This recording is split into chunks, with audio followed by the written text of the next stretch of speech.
안녕하세요. 이번에 살펴볼 작품은 조지훈 시인의 승무입니다. 이 작품은 2012년에 기출이 되었던 작품입니다. 먼저 조지훈 시인에 대해서 먼저 알아보면 시인은 초기에는 자연 친화, 민족 정서, 전통의 향수, 불교적 선미의 서정 세계 같은 것에 관심이 있었다고 하고요. 6.25 이후에는 현실 참여에 적극적인 시를 썼고 또 자유당 정권 하에서는 투철한 역사의식을 바탕으로 부정부패와 사회 부조리를 고발하는 참여적 경향의 시를 썼다고 합니다. 이 시는 그 중에서도 초기에 작성한 좀 불교적인 내용이 담긴 시입니다. 네, 그럼 승무의 제목은 승려가 주는 춤이라는 것인데, 이 승무를 소재로 해서 삶의 번뇌를 극복하려는 종교적 구도의 자세를 노래하고 있습니다. 시를 읽기 전에 먼저 이 작품의 화자와 승무에 대해서 이야기해보면 좋을 것 같은데요. 화자는 작품 표면에 등장하고 있지는 않아요. 그래서 어느 깊은 가을밤에 한 젊은 비구니가 달빛이 내려 비치는 오동나무 아래에서 자신의 세속적 번뇌를 이겨내기 위해서 승무를 추고 있는 모습을 지켜보고 있는 관찰자입니다. 이 제목이기도 하고 주요 소재이기도 한 승무는 장삼 위에 가사를 걸치고 고가를 쓰고 법고를 두드리면서 추는 춤인데요. 수행 과정의 고통과 번뇌를 잊으려는 괴롭고 쓰라린 수도자의 심경을 표현하는 그런 춤입니다. 그냥 아름답게 추는 춤이 아니라는 거죠. 그래서 이 승무라는 작품은 단순히 승무의 춤 동작이나 아름다움을 묘사하는 것만이 아니고요. 그 춤 속에 담겨있는 수도승의 번뇌 초극에 대한 안타까운 소망을 형상화하고 있다고 볼 수 있습니다. 이 번뇌를 극복하기 위해서 춤을 추는 과정을 한번 살펴보도록 하겠습니다. 이 작품은 크게 4가지의 단락으로 나눠서 살펴볼 수 있을 것 같은데요. 먼저 첫 번째 단락은 이 부분입니다. 이 부분에는 춤추기 직전의 모습이 나타나 있는데요. 1연부터 살펴보면 얇은 사, 하얀 곶갈은 고이 접어서 나빌레라. 얇은 사는 비단이에요. 그래서 얇은 비단으로 만든 하얀 곶갈. 이 승무를 출 때 쓴다는 곶갈은 바로 이것입니다. 이 곶갈은 고이 접어서 나빌레라. 나빌레라는 말은 나비로구나 라는 의미인데요. 이 곶갈의 모양이 나비 같다고 표현을 하고 있습니다. 이연을 보면 파르라니 깎은 머리 박사 곶갈에 감추오고 파르라니라는 색채적 이미지가 나타나고 있고 깎은 머리 절에 들어가서 승려가 되기 위해서 머리를 깎았나 봐요. 머리를 깎았어요. 그래서 깎은 머리 박사 곶갈에 감추오고 박사는 아까 여기서 봤던 얇은 사와 동일한 의미인데요. 이 깎은 머리를 박사 곶갈에 이렇게 감추고 이 곶갈을 쓴 모습을 형상화하고 있습니다. 3년은 두 볼에 흐르는 빛이 정작으로 고와서 서러워라. 이 승려는 이제 곶갈을 지금 쓰고 있는데 승려가 된 게 마냥 기쁜 일이 아니었나 봐요. 두 눈에 눈물이 흐르고 있어요. 두 볼에 눈물이 흐르고 있는데 이 눈물이 곱고 그와 동시에 서럽다고 표현을 하고 있어요. 되게 유명한데 이 부분이 이제 역설적 표현이 쓰인 부분이죠. 그래서 이 역설적 표현 이 부분에서 이 춤추는 승려가 홍조를 띤 젊은 여자라는 걸 알 수 있다고 하는데 이게 제 생각에는 이 볼에 흐르는 눈물이 곱다고 하는 점에서 여승이라고 추측할 수 있다고 이렇게 본 것 같아요. 그리고 이제 승무를 추면서 이제 눈물을 흘리고 있는 걸 통해서 세속적인 번뇌로 인해 갈등을 겪고 있음을 알 수 있습니다. 이제 두 번째 단락은 이 부분인데 승무가 이루어지는 배경을 나타내고 있습니다.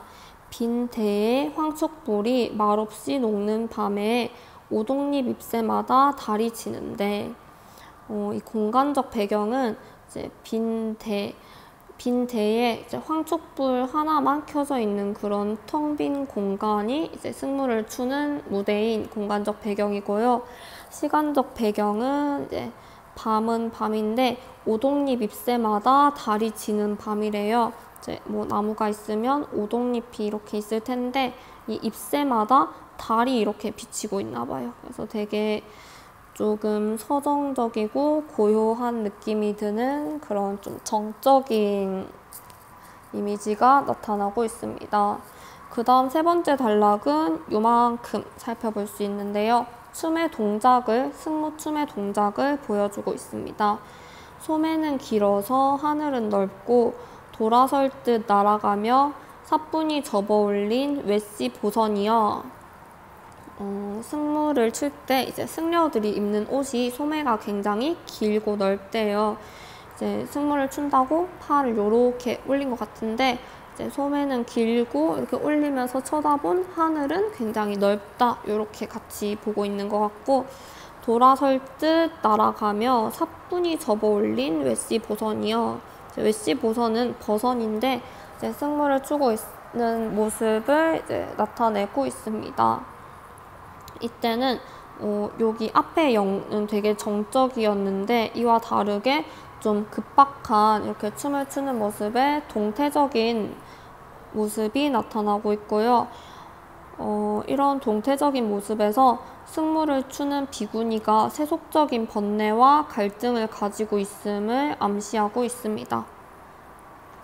다음 연을 보면 까만 눈동자를 살포시 들어 먼 하늘 한 개 별빛에 모두 오고 이렇게 표현이 되어 있는데 밑에 연도 같이 볼게요. 복사꽃 고운 뺨에 아롱질 듯 두 방울이야 세사에 시달려도 번뇌는 별빛이라. 이 부분은 춤추는 모습을 통해서 세속적인 번뇌를 극복하고 있다는 것을 나타내고 있는데요. 이제 춤을 추면서 눈동자를 살포시 들어서 위쪽을 바라봐요. 위쪽을 보니까 한 별이 있는데 이 별빛 하나를 바라보고 있습니다. 그래서 별빛을 바라보고 이제 이 복사꽃 고운 뺨에 이제 눈물이 또 이렇게 아롱지는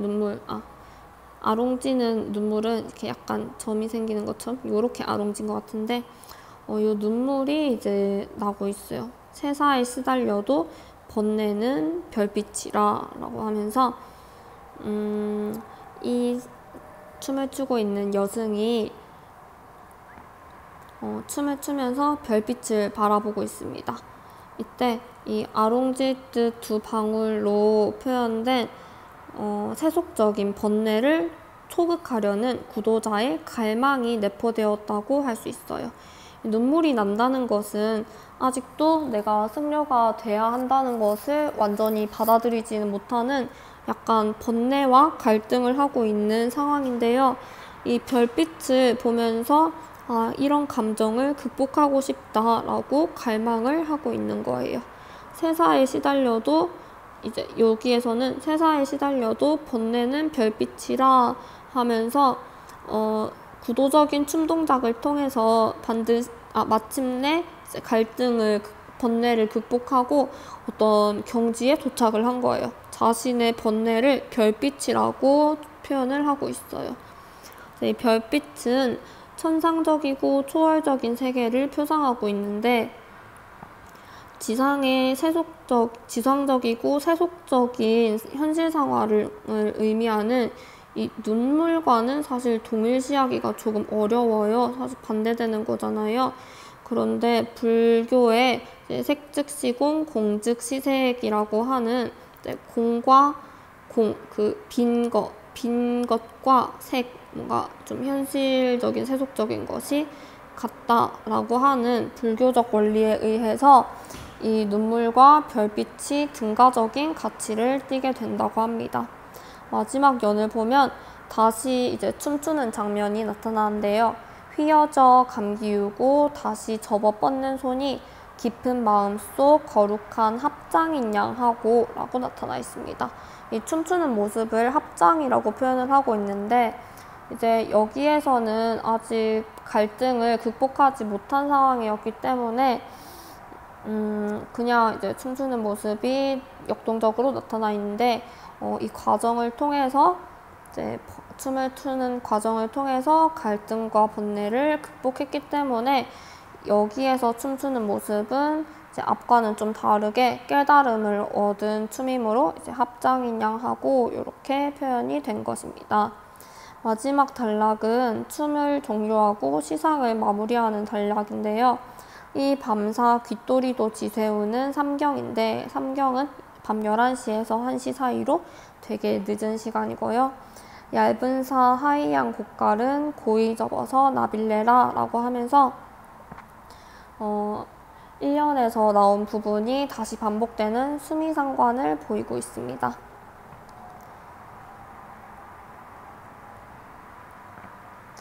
근데 여기 나빌레라가 나비로구나 라는 의미라고 했잖아요.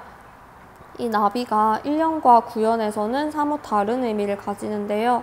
1년에서는 아까 보여드렸던 곡갈의 모습을 단순히 형상화하고 있는 거지만 구연에서의 나비는 애벌레에서 나비로 성장한 거예요.